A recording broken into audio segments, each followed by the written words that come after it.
Assalamualaikum warahmatullahi wabarakatuh. Halo teman-teman pecinta satwa.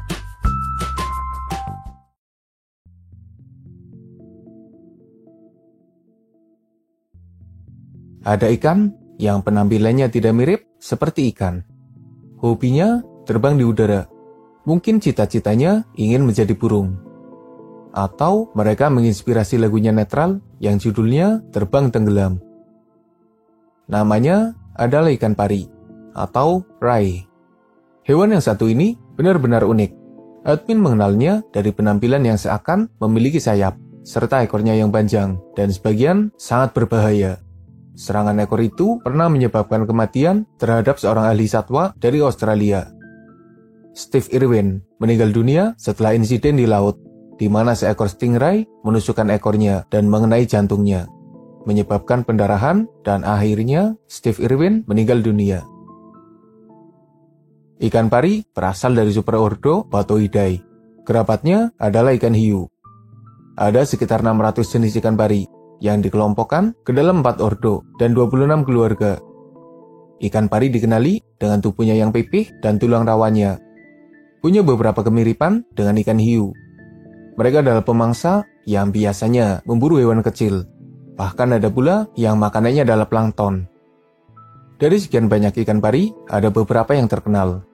Entah karena penampilannya, kehidupannya, atau hubungannya dengan manusia. Yang pertama, Giant Oceanic Manta Rai, atau ikan pari samudra raksasa.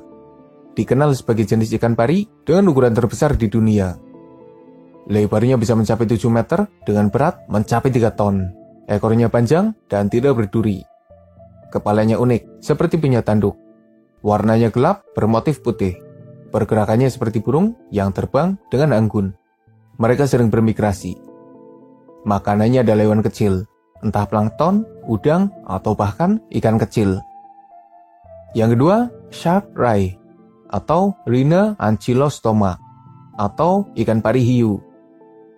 Merupakan jenis yang unik dengan penampilan yang sangat berbeda. Mereka adalah jenis yang langka dan jarang terlihat.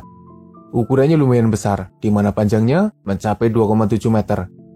Dan beratnya mencapai 135 kg. Meski punya bagian samping seperti sayap, tapi tidak terlalu lebar. Bentuknya memanjang, mirip seperti ikan hiu. Makanya dinamakan ikan pari hiu. Yang ketiga, devilfish atau devil ray, atau ikan pari setan raksasa. Dari namanya saja udah aneh, apalagi penampilannya. Lebarnya bisa mencapai 3,5 meter. Penampilannya mirip seperti giant manta rai. Mereka adalah pemakan plankton. Devil ray mendapat namanya karena penampilan yang mirip, seperti iblis, dengan tanduk dan sayap. Gak tahu juga sih, namanya itu seakan terlalu dipaksakan. Yang keempat, stingray, atau ikan pari penyengat. Merupakan kelompok ikan pari yang punya penyengat di pangkal ekornya. Stingray punya bisa yang mungkin menyebabkan masalah jika sampai diserang. Biasanya menyebabkan bengkak, tapi efek dari bisa itu tidak terlalu berbahaya. Mereka juga bukan hewan yang agresif, dan hanya melakukan serangan ketika terancam. Kasus kematian dari Steve Irwin disebabkan karena sengatan itu mengenai jantungnya, dan menyebabkan cedera fatal hingga akhirnya meninggal dunia. Tapi yang jelas, stingray merupakan salah satu ikan pari yang berbahaya. Yang kelima, Xingu River Rai atau ikan pari sungai Xingu. Merupakan jenis ikan pari air tawar yang ditemukan di sungai Brasil. Mereka biasanya menempel di dasar sungai. Motifnya unik dan khas. By the way, mereka adalah ikan yang berbisa dan lumayan berbahaya. Yang keenam, Electric Rai atau Torpodiniformes atau ikan pari listrik. Mereka adalah jenis ikan pari dengan ekor yang sudah mirip ikan. Warnanya lumayan cantik, tapi sebenarnya mereka berbahaya.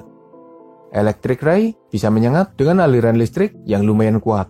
Biasanya, aliran listrik itu dipakai ketika memburu mangsa atau ketika menyerang musuh. Dengan sekian banyak jenis ikan pari, kita akan mengalami kebingungan ketika melihatnya. Sekilas, penampilan mereka memang mirip. Ikan pari ini agak mirip seperti burung versi lautan. Mereka sendiri juga bisa terbang sejenak di udara. Sementara pergerakannya di dalam air seperti burung yang terbang dengan anggun. Sebagian jenis ikan pari merupakan hewan yang terancam punah. Sebenarnya pemangsa alami mereka terbilang minim. Di lautan, mereka menghadapi pemangsa seperti ikan hiu, anjing laut, dan beberapa ikan besar. Bukan masalah berarti yang membahayakan populasinya. Apalagi mereka juga punya senjata alami untuk melawan balik pemangsanya, atau bahkan mereka bisa sembunyi di dasar lautan. Tapi penangkapan yang dilakukan oleh manusia menyebabkan penurunan populasi yang lumayan drastis. Ikan pari sendiri jadi buruan manusia, karena biasanya dijadikan sebagai bahan makanan yang lezat. Karena banyak yang menyukainya, akhirnya perburuan dilakukan dalam jumlah besar dan terus-menerus. Kalau dibiarkan, lama-lama bisa punah juga sih. Hanya sedikit informasi yang bisa admin bagikan dalam video ini. Semoga bermanfaat. Makasih udah nonton. Mohon maaf jika masih banyak kesalahan.